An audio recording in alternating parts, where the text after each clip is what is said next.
বন্ধুরা আমি কি পারবো 24 ঘন্টার মধ্যে এই মাটির ব্যাংকটা টাকায় পরিপূর্ণ করতে? তোমার তো বিড়ি খাওয়ার টাকা নেই মালিক, তুমি কোথায় পাবে আমাকে ভরার মতো টাকা? এত বড় অপমান!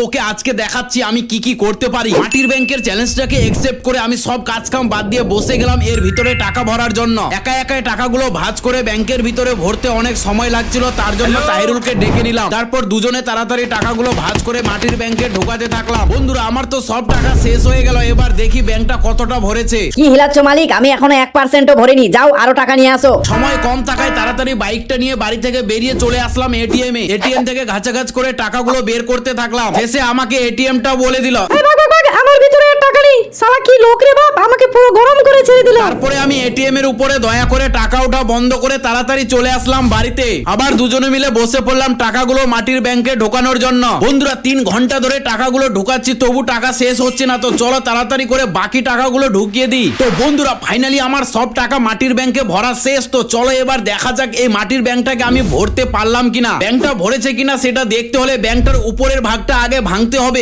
লে ভাঙ, লে ভাঙ। দাঁড়াও বন্ধুরা, এটা দেখার আগে তোমরা ভিডিওটাকে লাইক করে চ্যানেলটাকে সাবস্ক্রাইব করে দাও আর কমেন্টে তোমাদের নামটা লিখে দাও।